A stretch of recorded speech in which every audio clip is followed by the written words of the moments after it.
Hi, this is Emily Leiphart of Art from the Heart, and in this video I'll be creating a card using 3 incredible stamp sets from Winnie and Walter. These are a recent acquisition, and while I was playing with these, I fell in love with them more and more. I love the flowers and the big scripted words. Plus, you can pretty much mix and match all of the smaller words to create any custom sentiment your heart desires. You know how much I love combining stamp sets, so these are the perfect stamp sets for me. Winnie and Walter has a lot more of these stamp sets to cover other occasions, and you'll want to have all of them. I know I do. I recently had to make a couple of birthday cards for my mom and also my mother-in-law, so I used these. They were made very quickly and put in the mail before I could even photograph them. I wanted to remake a version of those for you to see how quickly everything comes together with these fabulous stamp sets. My card is going to be 100% stamped with Versamark ink and heat embossed. I'm starting with the outline rows and leaves from the big, the bold, and the extras. Then I'll be using the scripted love word from the big, the bold, and the happy, as well as the scripted you word from big, bold, you. For the secondary sentiment, I'll be creating the phrase more every day using the typewriter fonts from 2 of the 3 sets. To start, I've prepared a linen A2 card base, and I've got a coordinating panel that's 1/4 inch smaller. I'll start by stamping and heat embossing the roses and leaves on vellum. I use my embossing bag on it to keep stray specks to a minimum. First, I stamp 2 roses with Versamark ink and pour rouge embossing powder. After cleaning up, I'm going to stamp 2 leaves and pour leaf embossing powder. Then I'm going to use my heat tool on all 4 images at once.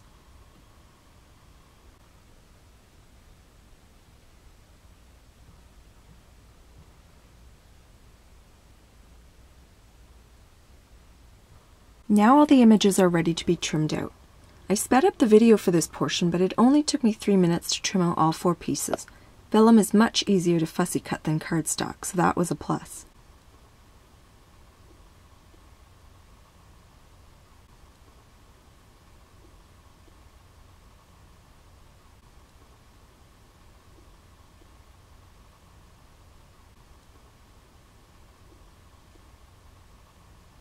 Now I'm going to arrange the flowers, leaves, and sentiment stamps on the panel to determine exact placement before stamping. This helps me visualize how everything will come together.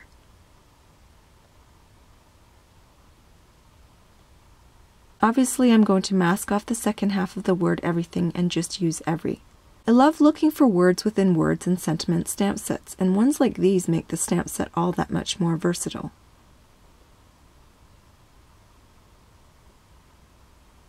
Next, I'm going to use a pencil to mark the position of each sentiment so I know where to stamp them after I remove everything off the panel.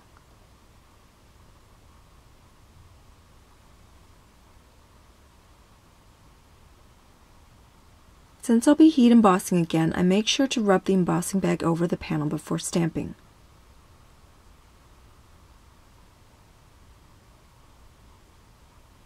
I rearrange the pieces before stamping to make sure the word is exactly where I want it to be. My big head gets in the way, so I've cut out that whole section. After stamping the word you, I stamp the word love. Some of you may choose to stamp the 2 words together at one time on a big acrylic block. I may do this occasionally if I think of it, but for this project I ended up stamping every line individually. I pour gold glitter over the Versamark ink twice to ensure the best coverage, and then I use a small brush to remove stray specks.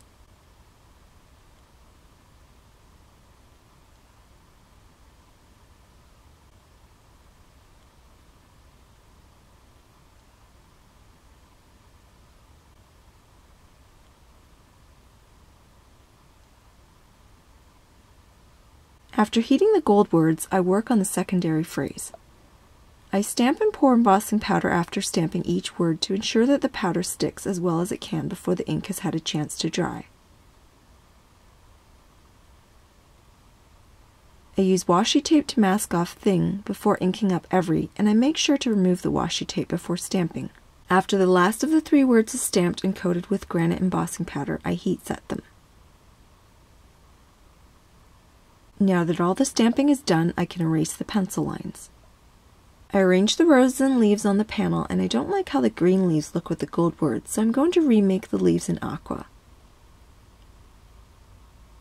I'll definitely be saving those green leaves for another color of rose.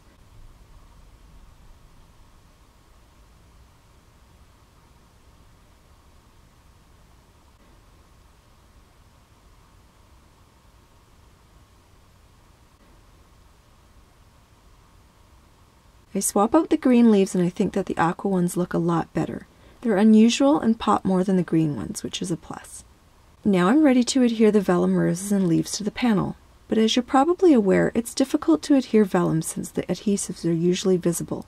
There are many ways to hide the adhesive, and I'll be sharing one of my tricks now. First, I'm going to create 2 more layers for each rose, which in this case means cutting out 4 more parts. It seems like a pain, but trust me, it's really worth the effort, not just to hide the adhesive, but also to create some dimension and movement. After heat embossing the roses in white, I trim them out in 2 different sizes. The original rouge roses are, of course, original size. The second size will be slightly smaller, and the third size will be even smaller. It doesn't really matter which petals I cut around as long as I don't leave any edges sticking out. When the white lines line up with the red ones, the entire shape or layer is hidden behind the original full-sized rose. Now I'm going to use glue dots to stack all the layers together. I look for a part of the image that is similar in size and shape to a glue dot. In this case, it's the center of the rose, so I'm going to apply all the glue dots directly behind that circle. From top to bottom, I like to stack largest, smallest, and then medium on the bottom. That way, the largest one floats on top of the smallest piece, and the medium one is the base. You can see the dimension and movement in the rose when all 3 layers have been adhered together.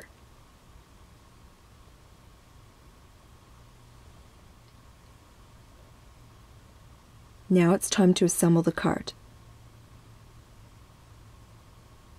First, I adhere the panel to the card base and use a large brush to remove stray specks of embossing powder.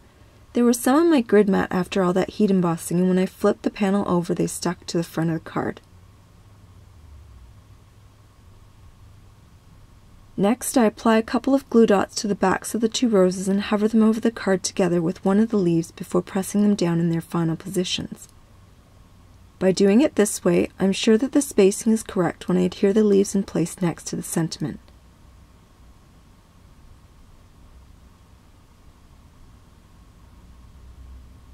When it comes time to adhere the leaves, I put a glue dot at the end of the stem and tuck it behind all 3 layers of the rose. That way the stem is practically invisible. Now my card is done. It's clean and simple, but with a lot of shimmer, shine, and dimension.